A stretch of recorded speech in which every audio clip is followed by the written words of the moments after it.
Phyllis's next guest is Elizabeth Campbell Page. Elizabeth has served as an executive in international organizations, including the World Bank and the Royal Society, as well as in the private sector and government agencies.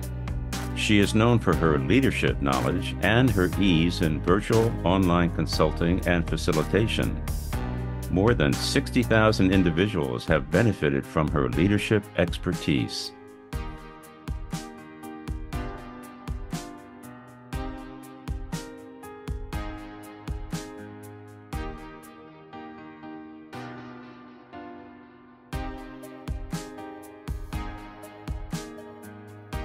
People should know that you are in Europe and I'm in the United States. I think it's thrilling that we can be on a conversation across the ocean in this manner. Isn't it great how it shrinks the world and shrinks time? Well, one of the things about you is the fact that you are definitely knowledgeable about changes in the global environment as it relates to leadership. You're sitting in what I call the bird's eye view of what's changing about the leadership environment, if we could call it that, in the world. What are your observations about leadership? What are the great demands on leaders in this very complicated world we're in? Well, it's certainly a very big question. Phyllis, thanks so much for giving us a chance to actually scope this question out because we are in the midst of so much change. Now, we could have said that about many different times and spaces where change is the constant. But I think we might agree that given the emergence of the new tools of artificial intelligence and large language models, the impact that it's having on the world is calling on leaders to really not just step up, but to cope with a new world, a new way of perceiving and operating in the world. And though sometimes we think, oh, they're a set of tools, it's creating a structural change in the world. And that, along with when you couple it with COVID, for example, to keep it in real life, we've changed the way that we've had to engage with one another. And so this has really been, I think, a positive change where we've become a little bit more comfortable with connecting across borders and across time zones and across cultures. And it opened up this window for us to have different types of conversations. But what does that mean to us as leaders? It means that we have to engage rather differently. And I'm not just talking about the tools, I'm talking about how do we connect meaningfully with one another across the platforms and across geographic zones. But how do we talk to each other now that we have tools that wind up talking for us and perhaps even better than we might ourselves when we think about the applications of artificial intelligence? And so I think your question is pretty important for us to be asking at this juncture. What is the responsibility for leaders today? Can we go from analog to digital to large language models? Or do we as humans have to actually fundamentally change? Well, I find your answer fascinating and right and spot on. And yet I find that people have different levels of competency. So I want to look at the problems before we get into the possible solutions. So, is there a danger for what I'd call miscommunication between, let's talk about the business environment for the sake of discussion. Is there a danger of miscommunication in a virtual operation? Well, this really does, I think, address some of the questions of cross-cultural communications and how our society, how our culture, how our country of origin, how our language of origin can shape our perception of the world. And I think that for anybody who's read or watched movies or traveled in the world, you know that there are so many different ways of interpreting how we experience work and life and our relationships. But we can't then just assume that we're operating all on a level playing field, meaning that although the common element is the human element, what distinguishes us is at the source of these miscommunications that you're speaking about. So how can we become more aware, self-aware, and be able to overcome this sort of limited worldview that we have so that we can open up our minds and embrace other people's perceptions and learn from people to see the world in a different way than we might see it for ourselves. And it really means that we have to have that growth mindset versus a fixed mindset, because often when we live and work within well-defined parameters, we come to expect that people see the world our way. And so when we communicate, we think we're being perfectly clear, but we're operating with these mental models that may not transfer or be relatable whatsoever to the different people and communities and professions that we're engaging with today. And it's that great diversity that gives us the greatest opportunity, but it's also the source of the greatest type of conflict that can emerge from miscommunication. Yeah, there's some, you know that I've also worked in the field of cross-cultural communications, as well as broadcasting. And some of the biggest conflicts have occurred when people assume that silence means yes. When people don't talk or interact as much as, say, Northeastern Americans, there's an assumption that silence means we agree, but it doesn't mean we agree. It just means we're listening. We're listening without interrupting. Or that it's assumed that if you're listening, you have nothing to say. That's also not true. In some cultures, you have to call on people to say something. So I keep Yes. thinking about your earlier comment. I mean, how do we make sure that chatbots, oh, I hate chatbots, but how do we make sure that these automated artificial intelligence response machines are interactive in a way that actually is significant across borders? It Mm-hmm. just, it doesn't make sense. It's hard enough even within the border to talk to chatbots, like that comes back when it says, um, that answer does not make sense, or that answer is not clear, and you might have been perfectly clear, and then you have to repeat and repeat it. Anyway, that's my pet peeve. Anybody who watches the show knows that I don't like that chatbot business. But how do you start with the conversation about this? How do you get people to know that their assumptions aren't the worldview? Wow. Yeah, that's one of the biggest challenges that we have. And I think there are a couple of things that we want to have sort of keep in mind. And if I can, I'll give you a quick example before I talk about what we might do about it. But I was actually in a very similar situation to the one that you were just describing. And that was when I went to work at the World Bank in Washington, D.C.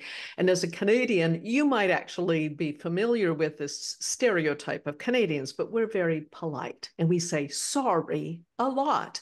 But we wait to be invited to speak. We tend not to jump in and interrupt people.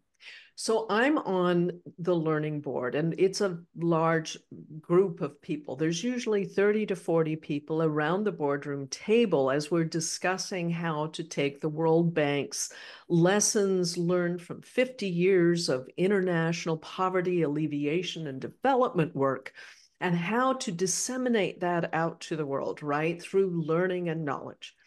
And so I sit at the table studiously taking notes, super prepared for every meeting, responding the way I should be as a board member.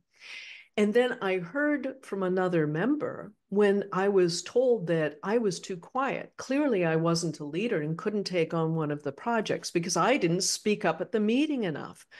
And I was horrified at first, and then thought, what's wrong with this picture? Until I realized, oh, they were waiting for me to jump in and interrupt and make my points and demand my 5 minutes of fame at the boardroom. So I had to change my behavior.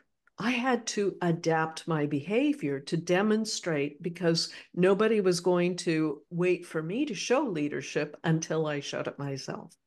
So this was me being in an American culture in an international development organization, right? It was populated with people from all over the world with different backgrounds.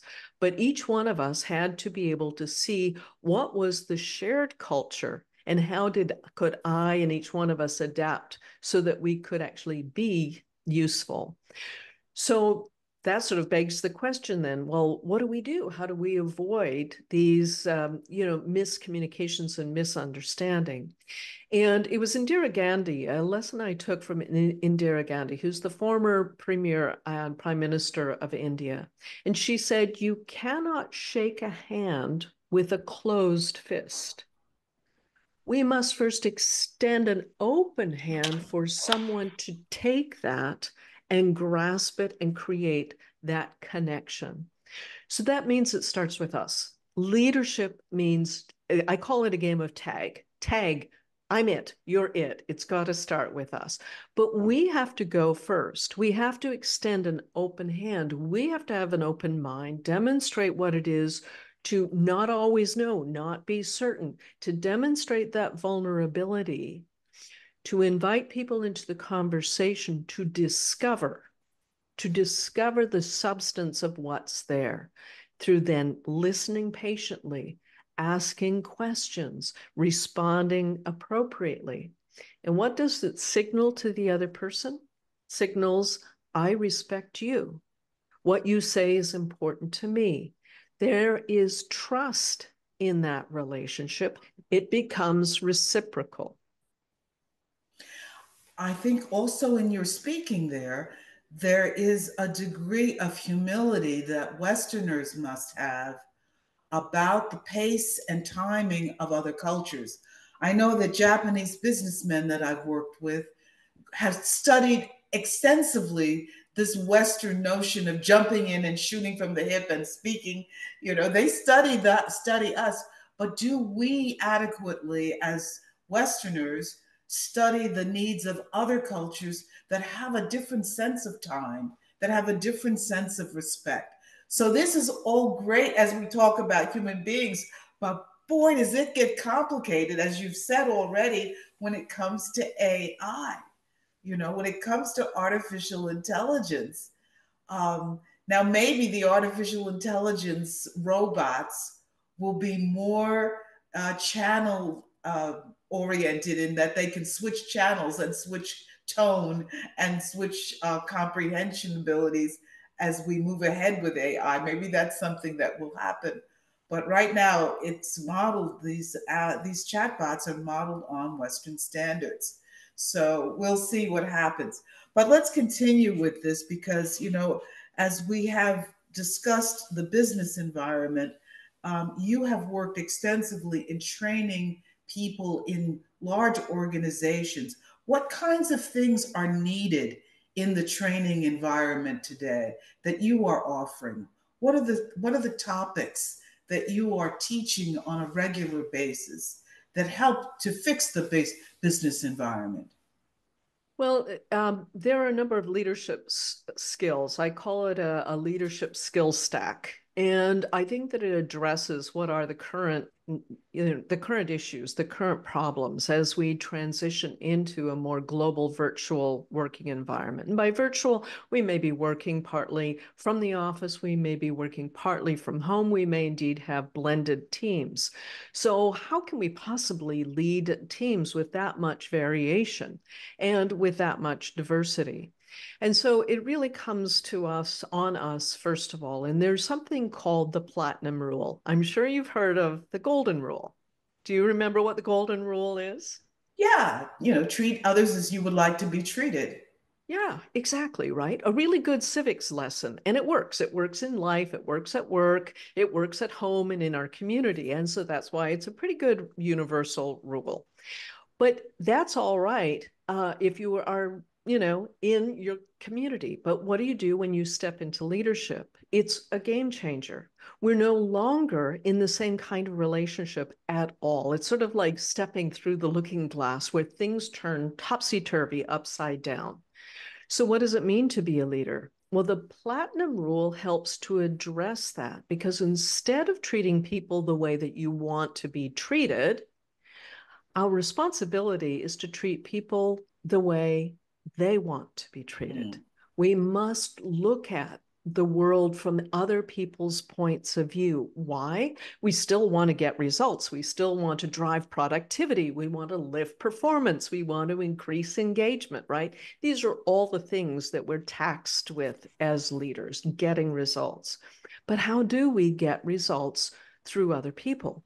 You see, often we're tapped as leaders because we're good at what we do. In fact, we're masters of our trade, whatever that is, whether you're practicing law or practicing medicine or practicing music or, practicing business.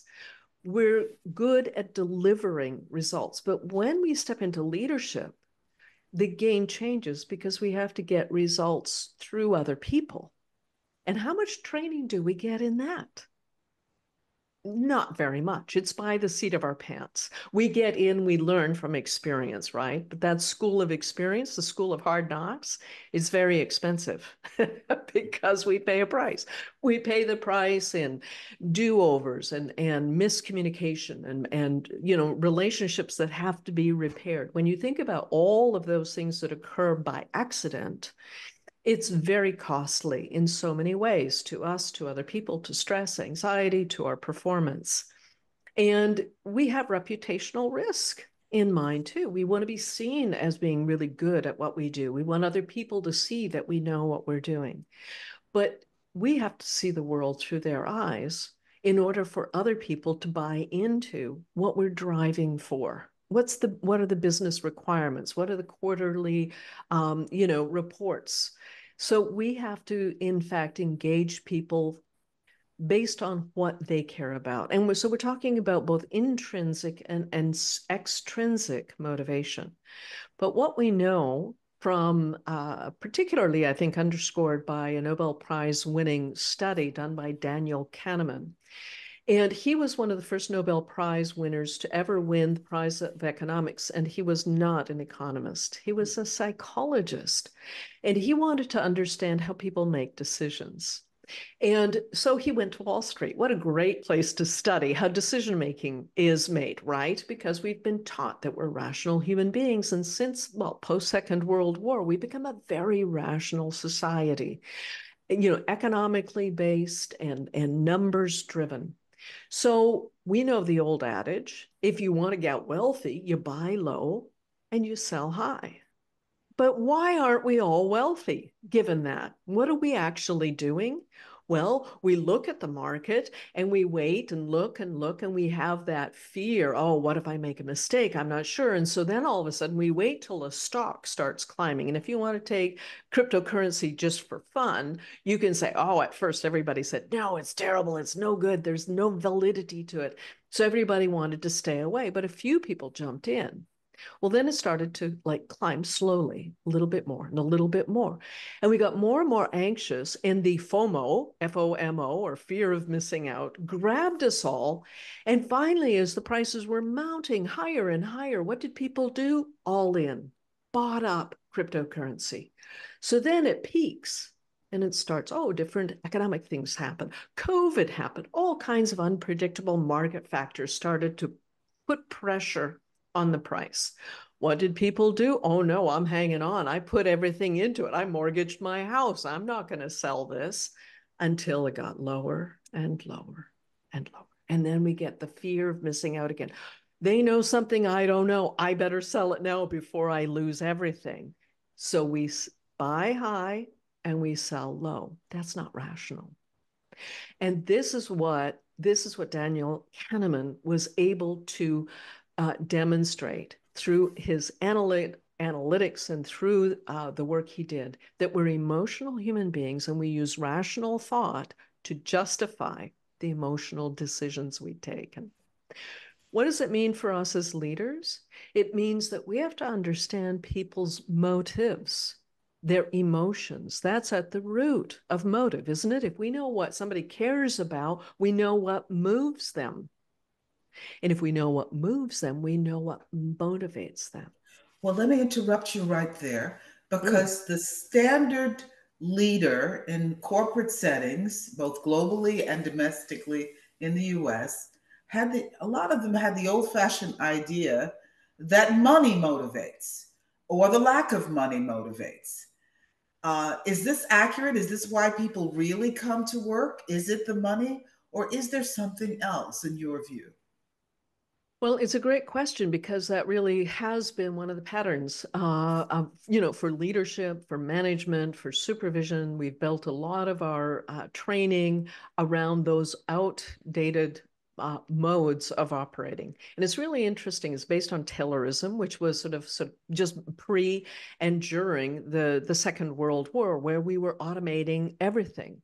And in order to increase the production on production lines, we did motivate by giving sort of widget bonuses. The more widgets you produce, the more income you could get. But what we've discovered, certainly in the intervening years, is that we're a little more complex, fortunately, than that. And there are a lot of other reasons why we do the things that we do. And I mean, you could look at the opposite if you just want to think about it for a moment. There are a lot of things we want to do that we don't do, and we don't change our habits, right? Whether it's to go to the gym or get our 10,000 steps in, we go, oh, I'm really motivated. I want to do that. And it doesn't happen. So it's the same, it's just the other side of the motivation coin. How do we motivate people? And how do we break out of bad habits that, even if we think we have the motivation? And that's the issue here. Extrinsic benefits, as you just described, the Taylorism and the idea of motivating with money and bonuses, will give you a sort of a negligible boost in performance.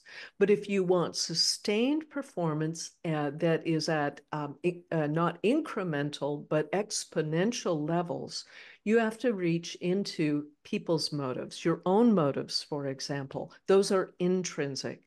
So you get a significant boost in motivation when you have intrinsic motives, when you know what people value. They will create value if it's aligned with the work we're doing. So a leader's job then, let's say the base foundation of our connection is trust. And we talked about that just a few minutes ago. How do we span distances and differences? Through establishing the floor level of trust.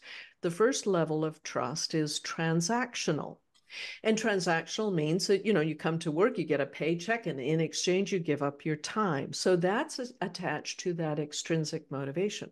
Well, how are you going to move people to higher levels of performance? You want to motivate them through these intrinsic motivators, knowing what people care about enough that you can align what they're in their best interest and what the outcomes are that you're aiming for. So leadership steps into this interim place, the place where it isn't guaranteed, it's not known. We must discover what people don't necessarily share out in the open. And that is what they deeply care about. This is where leadership really comes to the fore. It's where human relationship comes to the fore. I think that people go to work because they want to be there. They want to be with other people. There's been tremendous reported sadness for people who work virtually and only virtually. I had a girlfriend who was given, the office thought she was being given a gift to be able to not have to come into the office. I think it was a very sad time for her because she missed the people. She missed the conversation at the water cooler. So there's something about human connection that's also key to being in the workplace. Um, in terms of talking to executives and working in the world, you obviously are a very accomplished woman. To what degree has being a woman been a blessing or a problem in the work that you do? Well, it's an interest. I've never had that question put to me quite in that same way. So it's very interesting to think about it. I know that it has been very challenging.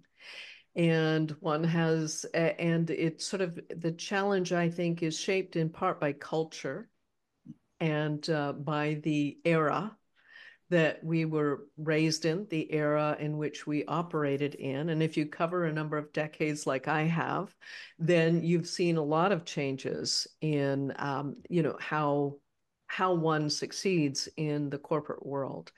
And, I think that the whole conversation today about emotional intelligence, and this is really when I was speaking about Daniel Kahneman's study, what it was leading us to understand and underscore today is that we have to build up our emotional intelligence, because rational intelligence will get you in the door, but it will not sustain success, nor will it help you be a leader. The leadership belongs in the emotional intelligence camp. And we have to learn to practice that very differently, because your fitness to serve in your job is based on your certifications. Everything you'll find in your LinkedIn profile, for example, that gives you the right to, do the job and hold the position. But to truly lead people, you have to earn that right. And that comes through not transactional relationships, but transformational relationships. And the way I think about it is 2 dimensions versus 3 dimensions. And I think it speaks to your question about, in a virtual work environment, are we lonely? Are we isolated? Is it a burden on us to work with virtual or hybrid teams, or is it a benefit? And leadership, particularly in a virtual, remote, dispersed teams, is even more important, because we can accomplish engagement and transformational relationships based on a different type of trust than what we're used to in the office place. Because when we can see each other, we kind of have a sense of proof of work. I see you, you're at work, you must be doing something. So as a manager, I can say, okay, that's being done. And then we'll do our one-on-ones once a week or whatever it is and check in. But what are you doing when we can't see one another? Well, this is really disruptive to leaders, because what do we do when we are feeling less secure than we'd like to? We put on more controls. That becomes part of that old Taylor model of more measurements, more controls, more micromanaging. That's the opposite of the kind of trust, the transformational relationship that I just referenced. So we as leaders have to learn the skills that will help develop transformational relationships where there is deeper trust based on vulnerability, not just on your certification. So it's, again, the opposite side of the coin. If trust comes in 2 flavors, we can call your certification, you've got the job, you've had the titles, you've put a certain number of years in and done the work, you've got the degrees or all the college level and information that's going to back you up. That's the one level of trust. I call that the vanilla level. It's your fitness to do the job. But what we do as leaders is develop the second type of trust, and it's called intimacy or vulnerability trust. And this is where people will know that I have your back. I'm going to ask you to take risks. I'm going to ask you to open your mind, to try new things, to go where you are not comfortable. Why would you do that? You might only do that not through some extrinsic, some carrot that I'll give you. You will do that because you believe that I have your best interest at heart. That's transformational, because then when I show that I've taken risks, I've overcome challenges, I've made big mistakes, I survived, then other people go like, oh, maybe I can too. And this is where leadership becomes transformational, because it says, as I mentioned before, it's part of that platinum rule that I want to influence and lead you in your best interest, not the way or not for my benefit, but so that you grow. And as you grow, as that's aligned with the deliverables in business and corporate life, you're serving all of your stakeholders. And that's what we're aiming for in the in the suite of skills for leaders to build both the emotional intelligence, the rational intelligence, holding people accountable, being able to communicate effectively, to negotiate effectively, and to create new results and new value. You see, it's not about doing what's always been done. It's about doing what hasn't been conceived of yet. And this is another one of these great departures from hierarchical corporations where power and control have been our methodology of the past. When we work in virtual and hybrid teams, we're going to be working more in this more organic, motivated, and emotional environment where people will rise to the challenge. Well, you've answered my question far beyond where I was going, and I loved every second of it because you're talking about a set of skills that I think, now maybe I'm biased, that I think women have an edge on. I think women have, for the most part, a desire to nurture relationships and that they have that mechanism. But I don't want to get viewers upset that I think only women can do this. I think clearly men can do it. But I want to come back to the question a little bit because what you said is so moving, Elizabeth, and so inspiring. It brings me to the subject that many observers have talked about, and that's collaboration. How collaboration operates in the workplace. Because in the old days, you could sit in your cubicle and get the job done. You can't do that today because things are so complex. So, are there any skills that you can offer for getting a team to collaborate more effectively? What's the secret sauce for that? Well, I love this question because it's like the beginning of everything. It's that significant, I think, because when we think about leadership, and we started our conversation together talking about what's changed. Is there anything different? Is it business as usual, or are things changing today? I would say that this is one of the profound sort of paradigm shifts in history, because there's a greater moment of democratization today than ever in history. But we've had these sort of episodic events where we had the printing press, and there was a great democratization of knowledge and information through the printed press, and education became the form by which we were able to create new value. It became the currency at the time. And then the next big explosion was with automation. And in the 18th century, we started to automate everything. And so again, efficiencies and the entire way of getting together and collaborating or working together really began to shift. Then we had another big shift when we introduced blockchain. I know that it was sort of seems like, oh, it was just one of those big fads like blockchain and cryptocurrency and Web3. We got all excited about it, but now where is it? It hasn't gone away. But this is the question that you're asking, is how is that married with what's happening with artificial intelligence and large language models? Because the underwriting fabric of society is changing once again profoundly. And this is a structural change where we are becoming a network of networks through our connectivity.